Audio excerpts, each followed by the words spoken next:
Got a pussy about to attack me. Oi.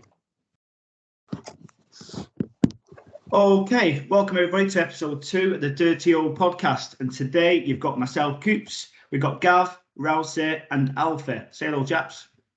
Hello, chaps. Always one. We're just going to do an episode today on obviously Mansfield. We're also going to talk about upcoming games. So obviously by the time we do the next episode next week, we would have played Swindon and Bolton in the Cup. So let's start right at the beginning. Saturday, 3 p.m, Mansfield at home. Alfie, let's come to you, mate. What do you think of the game? We started off very strong, played well in the middle of the park, played it around their defence well. They were a bit clueless, and we got 2 goals past them and we were strong for the rest of the game. Yeah. I mean, Rousey, how did you see it from your side? I know you was in the West Stand, wasn't you? Yeah, I was stood next to our Alfie. Yeah, I could hear you. Just used to it. Just us in the West Stand, pretty much. Yeah. The numbers are dwindling. Now, to be fair, it weren't a great turnout, but it was all right in the West Stand. I think obviously because of the West Stand, you get the pay on the gate lot, last minute lot coming through. It always seems a little bit fuller over there. But in terms of the actual game, as Alfie said, I thought the first half was very, very good. Thought we spoke about it in the previous podcast and in the pre-season games about them getting the ball on the ground and moving it quickly, and I thought they did that. I thought Hendry looked busy. I thought Nati had a good game. Obviously, Tom King didn't really put a foot wrong, which was good to see. And yeah, I think not killed the game off in the first half, but we caught them by surprise. I think got two good goals, and second half was a bit flat, a bit stale. But I think Salford made a lot of that, themselves and played the game that way. So whether you want to call that good team management or what, or Mansfield trying to get back in and couldn't break us down, I couldn't quite put my finger on what it was. But yeah, second half felt a bit flat, but a good overall performance. I'd have took that. I'd have took a draw before the game. So yeah, happy with it.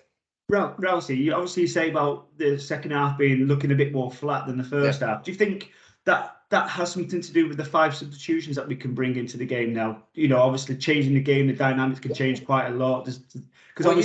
Yeah, definitely. Yourself when you play and you can make so many subs. It messes with the dynamics of the team. Lads don't quite know what the structure is or where they're playing or what they're doing. So yeah, a little bit of that maybe, but I just felt like, yeah, we weren't trying to be as clinical as we was in the first half. We weren't using the flanks as much. It was not oof ball, but we were just clearing our lines and just doing everything. We seemed solid at the back. I don't think they ever really troubled us, other than the two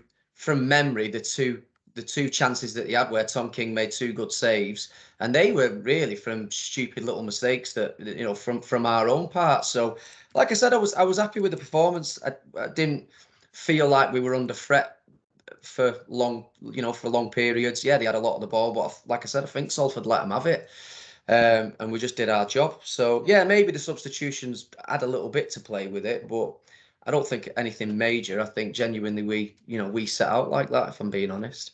Yeah, Gav, anything to add there?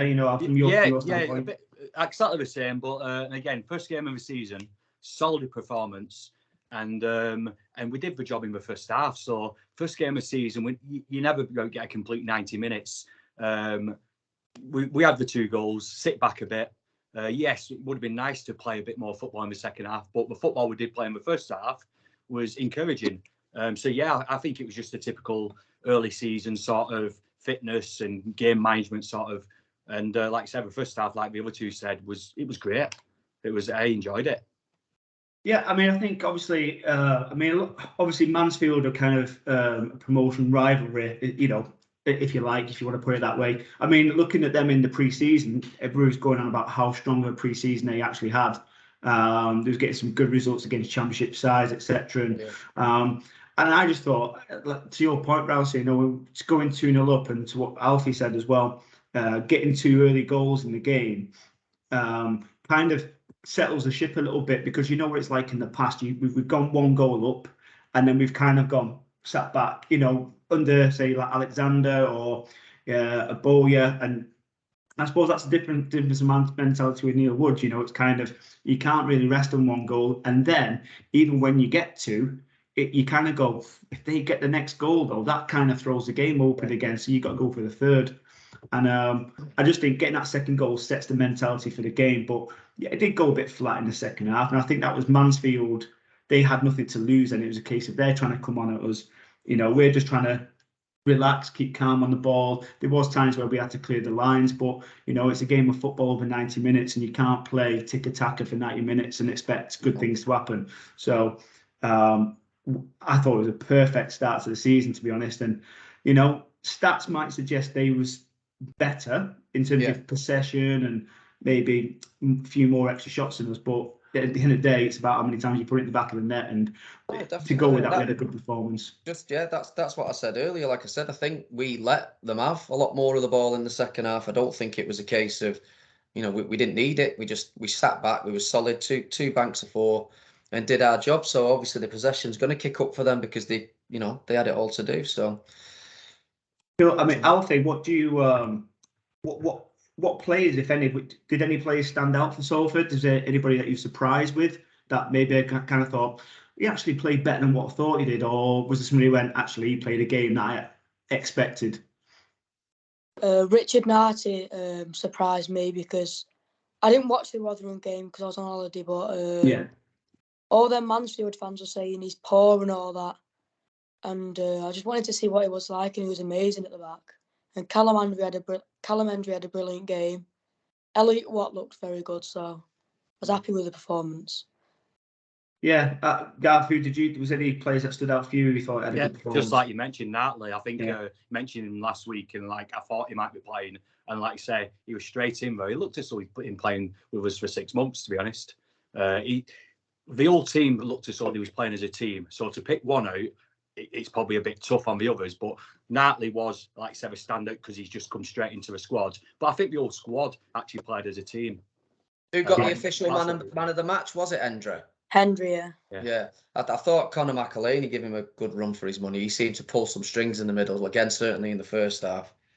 Well, again, you know, if you look at the two goals that we scored, Hendry scored, Asante scored. Asante assisted for Hendry, McAleny assisted for Asante. So you've got those three in that working in that triangle. You know, if all our goals come from that, I'd be, you know, between them three and assisting each other, you know, it'd be perfect. And if you get them three gelling really well, we could see a lot of chances. And as long as we put them away, you know, we're gonna be hard to beat with that, you know, having that attack going forward.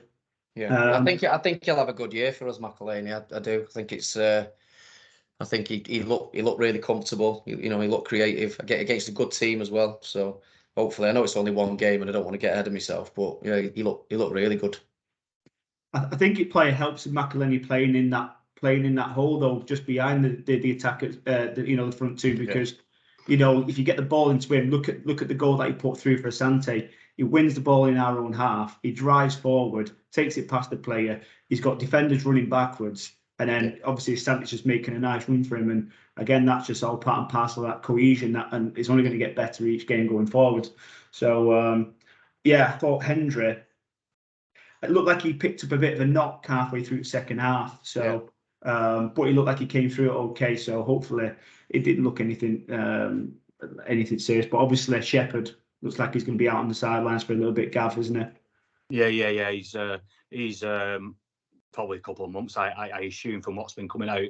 And like I say, it's a shame because last season when he had a run, he was doing well. He got injured and what have you. Shepherd with a good run of games. He's actually he's a decent right-sided player for us and for Forest Green when he played for them. So yeah, it will be a miss, but hopefully, like I said, we've got a few other players who can come in the position and like I say, I think we're playing more as a team now. So I think whoever comes in will know what his job is. And we won't see much change by having Shepherd out and whoever comes in. Have the club announced the extent of his injury, what it is and what he's done? They've not said anything. Got surgery, he said on his Insta. So he's had surgery on it? No, he's having, I think. Oh, he's having? Yeah. Stevie Mallon's not out for too long, though, thankfully. I think Luke Bolton's a good replacement anyway. So, you know, like I said, I think he did very well in pre-season. Anyway, he was unlucky not to be in the starting lineup anyway. So, fingers crossed if he can stay fit for as long as Shepherd's out, then we've got a good replacement there. I mean, I think beginning of the season, last season, with Shepherd being in and out, and I think the first half of the season kind of, I don't think he wasn't like an 8 out of 10 player, but he wasn't like a 5. He was kind of like a 6 or 7. He was doing okay. Yeah. But the last sort of 7 or 8, 9 games last season, he was getting higher up the pitch. He was making a difference. He was putting the balls in, and some of the goals where obviously he's just running towards that front post, going right across goal and getting a flick on at the near post. And he was coming into his game a little bit, and I think that's where you get the best out of Shepherd. Get him further up the pitch. If you're playing him as a wing back, get him up further. And it is a shame, but you know what? Like anything else, it gives an opportunity for somebody else to take that spot as well, and that keeps everybody hungry. When Shepherd comes back, he's got to try and win his place back. But the bench looks strong as well. You know, look at the players we got on the bench, and obviously Stevie Mann's not come in yet, and Bolton's on the bench and he's chomping. I think the 5 substitution thing will help us going forward, because it's going to give people some playing time as well, and just change the game when we need to. So yeah, it was a good game, wasn't it? Good game. Enjoyed it. It was a good start. I just wanted, because you know, I don't want to leave all the other League Two clubs out of our famous podcast, so I'm going to give them a brief mention of just going through some of the results from the weekend. I'm not going to do them all, but I want to highlight a couple and maybe just have a very brief conversation on what we think. Wimbledon 2, Gillingham 0. Obviously, 2 teams coming down from League One. Gillingham, I thought, look at the highlights, looked quite poor, to be honest. And I'll probably get crucified for this, because I actually know 1 or 2 Gills fans, but I think they're going to be down in bottom 3 or 4. I think they really don't look that good. I don't know if you've seen the highlights or not, but they just looked really, really poor. I think from the highlights, they're difficult because they kind of just brush over League Two quickly, don't they? And it's just the goals and out and leading up to that. And obviously, yeah, I think you're right. From what I've seen, they did look poor, but again, it could just be first game syndrome, you know, where they've not found the feet yet. The lads aren't up to full fitness. Again, I don't know if they were missing any key players or not, but yeah, I agree. They did look poor, but against, again, probably a side that's going to be up there fighting for promotion again in Wimbledon. Yeah. So tough one to kind of call that, really. But yeah, it's they did look poor. But the thing is, I've got to try and cause some controversy, because Salford are playing well at the moment. I know it's only 1 game, but we got nothing negative to say about Salford at the moment. I hope that continues. So I want it to be negative about some of the other teams. Well, if you want a bit of negativity to a certain extent about Gillingham, is I think the last few seasons, I think they've had a lot of struggles behind the scenes, a lot of struggles on the pitch, and they've only been going one way. And as you said at start, to be honest, I'm not sure it is just the first game syndrome with them. I think they will struggle too, and I think it's more of a ongoing snowball what the club's in, rather than we've been relegated. Damn, I think they are in a difficult position, and I think they'll be fighting to keep it stay in the league, and it'll be a massive plus for them just to stay in League Two. Because if they drop out of League Two, then to a certain extent it's game over for them. Because I believe that they have been recently in a lot of trouble. Yeah, no, absolutely.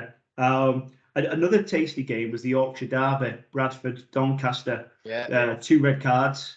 Leg break in the first 5 minutes, weren't they, as well? Yeah. And he only got a yellow card as well, didn't he? Which is a bit sour, isn't it? If you're a fan and you see that against one of your players, and the opposing player gets a yellow card for it, it's kind of like I wasn't laughing at the broken leg. I was laughing at the sending off. That was terrible. That. The Doncaster one, where the 2 yellow cards in 40 seconds or something, was it? Yeah. I think their heads fell off, didn't they, Doncaster? They just seemed like bewildered that they were there and playing Bradford in League Two, and that they shouldn't be there, and they had some divine right to come out and start smashing teams. I don't know, but like I said, that was a bit of a bonkers. No, the referee had his rule book out, and he was just a bit too hasty with it. Yes, he was right, and what he did, he should have sent him off. But come on, it's League Two, first game of the season. Give the lad a slap around his head and say, "Don't cause me any more grief, or else I will give you a second." He was too quick giving him a second, but To be honest, I'm glad he did, because, like say, if you don't give referees dissent, then you never both get any respect, are you, as a referee? The way I saw that, it was obviously he was standing in front of a free kick being taken. He picks the ball up slightly, nutmegs the Bradford player. He gets a yellow card. Fair dues, you know. But in all fact, I thought he was actually quite unlucky because the Bradford player came running over and he does actually stamp on his foot. And I think the referee hasn't seen that, seen Tomlin go down thinking he's being a nuisance and gone, do you know what, I've had enough of your behaviour. Yellow, red. But in between that, he did kick the ball away again, so he kicked the ball away twice. Yeah, he did. Yeah. So I think, like I said, the rule book was, I think, over hasty, so to say. But I'd send him off anyway, being from Yorkshire. Absolutely. Here's one, because and I'll mention this one because obviously we played him at the weekend. Harrogate, I mean, you know, is it a case of, again, first game, it's hard to judge at the moment, but Harrogate scoring 3 goals at home. We know we've played against them many times. We know how good they play some good football. Simon Weaver's got them, you know, quite well drilled over there. But Swindon conceding 3 goals, that mean, you know, are they leaky at the back, or what do you think, Alfie? I think it was just that they've not gelled yet or something, because they're normally up there pushing for promotion. And it's just a shock because Harrogate are normally like up the top first half of the season and they dwindle off towards the end of it. Yeah. And then Swindon are normally challenging, but it's just a shock to see that they put 3 past them. So it should be a good game on Saturday for us. Rousey, do you think maybe, obviously, Swindon were in the playoffs last season? Yeah. Is there going to be some sort of, is there going to be any lingering thoughts from last season? Is that playing in maybe some of the players' minds, like say like your Harry McCurdy or something like that? Maybe. I think that there might be an element of that. Again, first game syndrome could be a little bit of that. Like Alfie's just said there, Harrogate do normally tend to start well anyway. They always seem up for it for the first 10, 12, however many games and find themselves up there. And then I hope it happens again. They panic and their heads fall off and they drop down into mid to low table. And I think it could be just an amalgamation of things there. I think Swindon will be up there again. They're a good side. Hopefully they don't bounce back at weekend and we can continue to carry on, you know, playing some good football and nick a win there. But I'm not worried about for Swindon. Sorry, I do think they'll be up there come the end of the season. I think they'll get it right. Yeah, for sure. No, absolutely. Just a quick mention, very briefly, Crewe beat Rochdale 2-1. Devante Rodney got on the score sheet there, which is, you know, it's always good to see an ex-Army scoring goals. Just shame they never did it as much for us. But anyway, Stockport County, obviously 3-0 down, got it back to 3-2, couple of penalty shouts, one given, then it wasn't given. And I think we talked about this on the first episode about Stockport County being favourites for the league.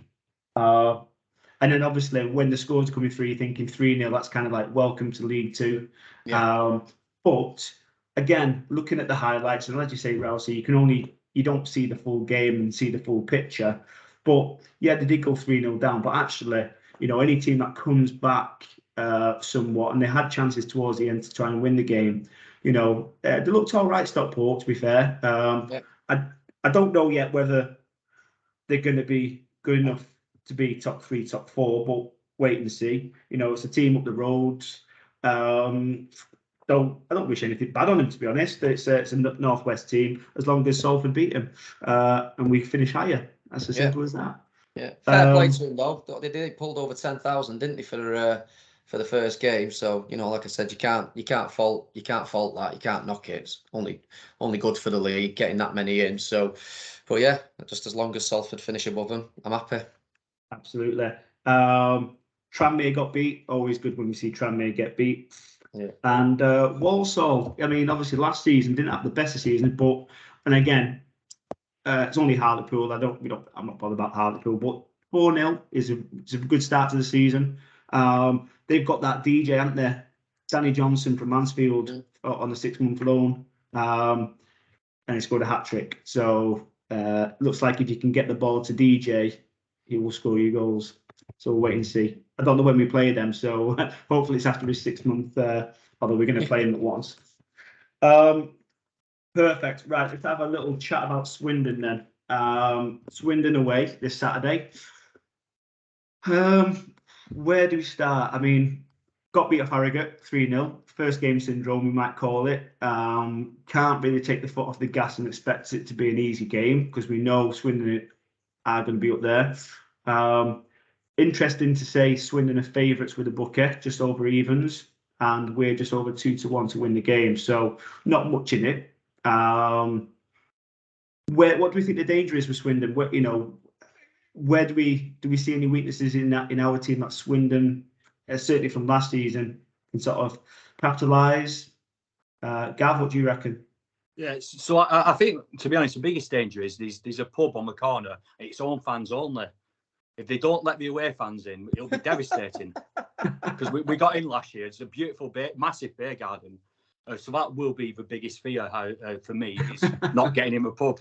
To be honest, like I say, outside we go, nice place, Football League club. It's a great away day.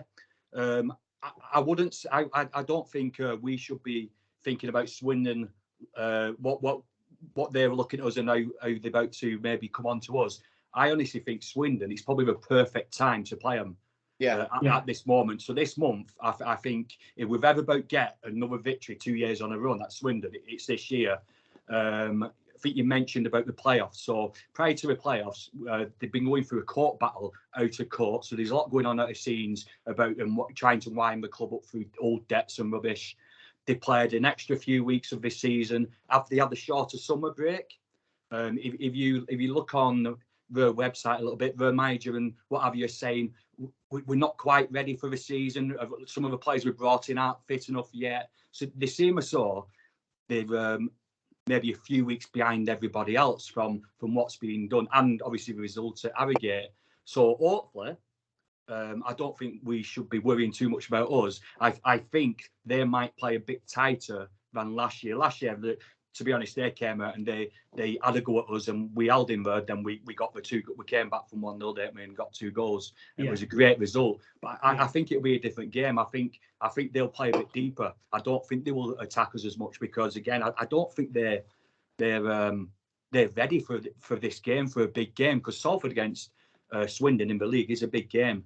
I think they prefer to play us in a month or 2 months' time. So we've got to go there. I think we've got to be disciplined. I think we've got to be professional, like it seems the manager's drilling into them. This is where you're playing. This is what you do. I think we're about to win 3-0. Go on, Gav. Another tasty prediction. Yeah, I was just going to come on to predictions. Gav, Sorry. just no, it's good. Just on your point there, Gav. I think, yeah, if you look at it, if that's what you say is true in terms of some of their players not quite ready, they're not at 100%. Yeah, I can see that being a good time to play him. Although I would say if you have been spanked 3-0 first game of the season, it's going to be very much the wake-up call you need to put it right the next game, isn't it? And we don't know. It could work that way, but... They're about panic, 3-0. Good, I like it. Alfie, is there a standout player for Swindon that you think, yeah, he's a good player, I'd like him at Salford, or is there someone that you think when we play him on Saturday, he could be the danger man? Definitely don't want McCurdy at Salford. You just don't like people with long hair, do you, Alfie? That's what it is. He shaved it off, hasn't he? Has he got a new hair? Has he shaved it all off? Yeah, I think so, yeah. I think that's because too many people recognise him. I think too many people that are after giving him a bit of a slap. So he's gone to a disguise. But sorry, Alfie, go on. I was going to say Jack Payne, but he's obviously moved to Charlton. One of their attackers looked good. I forgot the name. Okay. He's been a good player for the last couple of clubs. I forgot who it is. Yeah, sure. Okay. But he looks good. I think, obviously, like saying McCurdy, he does pop up with goals and he seems to like scoring against Salford as well, which is a shame. And like I say, Jack Payne, again, he was a good player last season, only small in the midfield, but it's good that he's moved on. Good for him. It's good for us also. And if they hadn't replaced him with a like-for-like player, that's a weakness for them straight away, isn't it? So, again, I don't know in terms of some of the signings, that there's nothing that's standing out to me. But Do you know what? At this moment in time, I'm gonna back Salford every single time at the moment, because at the moment there's no reason not to. So, give us a prediction, Alfie. What do you reckon? 2-0 Salford. 2-0 Salford, clean sheets. Henry Rousey, come on. McElhaney. Oh, I'm going to let you all down now. You're gonna go for another draw again? I'm going to go. I'm sitting on the fence. I'm sitting on the fence. Boring I do. 0-0. Yeah. Do you know what? Like I said, I'd love it. I'm going to do with Kevin Keegan again, and I would love it if we beat him. But I'm feeling they're going to need to react to that 3-0 arrogant defeat. I think they're going to be a lot more better. They're going to be a lot more solid at the back. Or I'd hope for their sake they are, because I think Salford look tasty up front and energetic. And if they're not, then we will have them score predictions that we've just heard, 2-0 and 3-0. But yeah, I think it's going to be tight, and I think it's going to be a 1-1 draw. Okay. Well, Sorry, lads. I'm going to. I'm gonna keep all these predictions, and I'm gonna make a little bit of a table. Honestly, I'm awful at them. So yeah, I can see it being 3-0, what to one up to one or the other. But yeah, I do. I think it'll be tight. I think we're good at the back. I think there is a goal or two in us, but I just think they need a reaction. I don't think they can get beat 3-0 and then go in front of their own fans and get beat 2 and 3-0 again. I think that'd be the fans would be calling for some heads, I think. To be fair, I think if we were talking about this time last season, I think you would actually be spot on with your prediction, Rouse. I think 1-1 away to win, and you'd take that. Yeah. Just to go not against everybody, I'm not going to say we lose, by the way. Just as a throw in a different prediction, I'm going to say 2-1 to Salford. I just think at the moment, I just think we're going to win. We're going to win every single game. That's where it's just for me. I keep looking at these first 5 and 6 fixtures, and I just think, don't lose. I'm happy if you don't lose. I don't. Obviously, winning's brilliant, but there's some tough games, and yeah, I don't know. I flap a little bit, so like I said, I'll take a draw away from home against Swindon. No, I'm gonna write here. Rouse says 1-0. Yeah. Actually, Gav with his lovely big score 3-0. Kick Rousey off the show. He just sits on the fence. And 2-0 for Alfie, yeah? Yeah. Sweet. Good. Right. Well, I think, that's Swindon done. One last game just to quickly review. Bolton in the Carabao Cup on Tuesday. Is it Tuesday? Yeah, Tuesday. Sorry, well, do you know what? For a second, I had Thursday in my head, and I thought, I don't know why. Again, quick, we're away. Bolton are slight favourites again. They're 5-4 on, and Salford just short of 3-1. So, look, obviously Bolton got promoted last season. They are a big club. They've got a big fan base there. What type of team do we? I mean, because I still think we're light on numbers squad wise. Are we gonna? Does Neil Wood want to go for a cup run as well? Are we going to put out a strong 11? Are we going to field players that have been on bench, like start with Luke Bolton? I don't know. What's your thoughts on that, Rouse? Yeah, for me, I think he has to go with a strong team just for the fact of who we're playing and for the fans and for the club and what it means. We played Bolton in the league during the COVID season, but fans couldn't see that, couldn't witness it. I think it's a spectacle in itself. 2 Northwest clubs going for it. I think we sold over 400 tickets, Gav. I think we have now. I think which is pretty good for Salford, to be fair. I know obviously Bolton have got a big backing, like you said, but I'd be disappointed if I don't mind 1 or 2 changes, but I don't want too much tinkering. I think it's a game we can afford to put a strong team out. So being so early in the season, I think it's a good opportunity. I think again, if we can get that to extra time or even penalties, it's an absolute lottery. And I think we'll have done well because Bolton are a good team, as much as I hate them, and they've all got 6 fingers. I think getting that to extra time and to penalties, I think it would be a good day out for us. That. I think we've just found an episode 2 strapline. I think we can find the episode name there. I think it's Rousey loves 6 fingers. Yeah. Something along those lines. It's a trademark. I mean, Bolton, they got a draw at Ipswich 1-1. they got some good players, but Alfie, how do you think we're going to set up on Tuesday? What's the mentality? Are we going for a cup run, or are we just going to it's a formality? Let's just play the game and see how we get on. To be honest, I don't care if we get knocked out second round, as long as we beat Bolton. I'm not bothered if we don't have a long cup run out. As long as we beat Bolton, I'm not that bothered. But towards the lineup, I'd like to see a strong lineup, maybe 1 or 2 changes. I'd like to see Elliot Simos.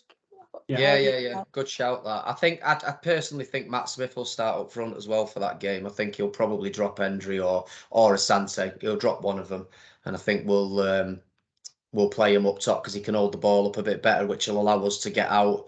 So I do think that he will come in. But like I said, I don't want too much change. I'd like to see a strong lineup, and I agree with you, Alfie. If we can get past Bolton, I think I don't really care because it'll be just bragging rights for a bit. Yeah. Until you play like Burnley, and then it's yeah, isn't it? Definitely. Yeah, I'd love Burnley away. I mean, they've got some good players in their team. I won't go through the team, but there's a couple. Trafford, the goalkeeper for Man City. Speaking to a few Bolton fans, they rate him quite highly. He's a really good goalkeeper. They got Afolayan, I think you pronounce it, as a forward, big strong guy up front. And obviously the sign that they made last season, who seemed to score every game or at least assist, and that's Dion Charles. So I think he's going to be the big danger. But it is what it is. It's a cup match. They put out a strong 11 as well, though. That's the thing, that wasn't a great result for them. I know Ipswich are a good team, and Bolton did well to get a point out of that game, to be fair. But obviously, depending on I don't know who they've got on Saturday. They go and lose that. There's pressure on them then in the league. So, do they start making changes then? I think they might make a few tweaks, and that, like I said, it might open the door for us. You never know. I think I reckon we've got a good chance against them, mate. It's just how hostile the fans make it, for us. Yeah, well, I'll just mention there that Bolton played Wycombe at Bolton, Alfie? Yeah. Tough game for them. I think Wycombe won at the weekend. There. Yeah, they lost in the semi-final to MK Dons last season, so they'll want it. Good. Well, it is, and I think what you said, Rouse, is it's early in the season. Every club at the moment should be going for everything that they're playing for. I think more to get that team cohesion. If you start changing too many players out of the squad, whilst there's a competitive game there to play, keep them going. You expect a couple of changes. I'll be no more than 3. I would like just maybe 2. I think Smith and maybe Simos, or again Luke Bolton to start, or whatever it may be. But maybe we'll see Luke Bolton come in. If obviously Shepherd, that might be a like for like change anyway. But we'll wait and see. But again, we'll just embrace it, and obviously those who are travelling, just get behind the boys for both Swindon and Bolton. So two tough games, but I'm sure we'll come out victorious. Pretty positive. What's coming? Predictions, chaps. Are you going for 3-0, Gav? No, I'm going for. It depends what the lineup is. So if Smith plays, I don't think we'll win because I think Bolton leave a lot of space in the channels and behind. They attack a lot down the wings and very fast, and they're quite a fast-moving footballing team, so to say. So we need speed up front. We need to counter-attack. Asante, I think, will definitely play. So if Asante plays and maybe whoever, like I say, as long as it's not Smith, I think we'll do them 1-0. But like I say, I just think it depends who we play and how we set up, because Bolton are quite consistent. They got the same players the last couple of years. They play the same sort of way. They get it to the wings as fast as they can get it, but there's always room behind them, always room down the channels. And if we got Asante and whoever, maybe even Bolton or what have you, using that space when it's available, because I would expect they're a better team than us. They're an higher level. I think that's how we can hurt them. So 1-0 on that basis. But like I say, if Smith plays, I think it might be a struggle. Alfie, what do you reckon, mate? Gav's brought up a good point, because if that Santos is playing, he's taller than Smith. And if Smith's playing, we like get it in the air to him. And Santos is massive. So if Smith's playing, I think it'll be a harder game. But if we play it on the floor, I reckon we'll come out with a 1-0. And if Smith's playing, penalties 5-4. Who's Bolton? Get off. No, to Salford. Salford. Never Bolton. Rousey, what you going for, mate? Oh, It's got to be a draw. can't say 1-1 again. Can 0-0. Can't do it. Right. 8-8 on penalties. Yeah, I'm going to go for a 6-goal thriller. No, I'm only kidding. No, do you know what? I agree with the points that the lads make, but I'm going to back Smith. I'm going to go 1-0 Salford, and I'm going to say Smith's going to score it as well, just to shut Gav up. With a bullet header. He's gonna come good for us, the lad. 1-0 Salford. I'm not saying he's a bad player. I think he's a good player in the right game. I think the space in between the Bolton midfield and defence, if we youth the ball up to Smith, I don't think he'll have enough support. So Smith will be probably playing in the middle third rather than the final third. That's the reason I said. But again, corner, bullet header, you come and jump on me and laugh at me, Racer. Definitely will. I don't know for sure factually the size of pitches. I've always looked at Bolton when I've watched them when we played them last season. Their pitch looked bigger than ours, which it's all good. If we do put the high ball in there for Smith, we've got to be quick from the midfielders, and whether McElhenney plays in behind again, we've got to get on that pitch very quickly. The ball will travel a lot quicker than the players. And the players have got to make sure we can get there for Smith maybe to lay it off, to hold it up, to flick it on. I think we've got the midfield for that now, personally. I know the attacking lineup hasn't changed much if Asante and Smith starts, but I think the lads in midfield, I think we've got a better midfield than we've ever had. I don't know. Salford always play better on bigger pitches as well. So, and we did all right against Bolton in the COVID season until Turnbull scored that wonder own goal. Oh, it was a good goal, that. Yeah, it was a good one. But like I said, it's I'm feeling confident. I'm feeling confident about that. Again, I'll butt in with that one again, just because it's just nagging me that doubt. If our midfield plays closer to our attack than it does our defence, I think they'll destroy us down the wings and get the ball in the centre quick. I think our midfield will play closer to our defence than our attack. That's why we need the faster boys up front, the Asante, to use the space up front. Because like I said, I don't think we will have enough ball in the advanced thirds, because if we do, then they'll counter attack us and they'll bang us 3 or 4-0. Well, I think we all Bolton won. So the problem is you've all gone for 1-0, and I'm going to have to be different. That's the way I have to work. So I don't think we're going to win 2-0. It'd be great if we did. I'm going to go for a Rousey 1-1. Yes. Yeah. I really wanted to say that, but I couldn't say it. Who's going to win on penalties then? Of course we'll win. Salford win on penalties. I'll write that as well. Salford win penalties. So, chaps, I think we're pretty much done. I mean, obviously, I don't want to make these too long for doing it every week, and we're at 45 minutes, so I think that's a good one to finish on with. Just a quick one: if people are looking on Facebook, watching the video on Facebook, don't forget to give the page a like and obviously give it a share to get as many people up and down the UK and worldwide, because we know we've got fans everywhere because we're massive. And obviously, all over the world. But if you are on YouTube, give the video a like and subscribe as well. So that'd be great. Rouse, Alfie, Gavin, been great guests again. Thanks very much, chaps, and we'll catch you very soon. All the best, chaps. Thank you. Cheers, Martin. Up the Amis. Up the Amis. Amis.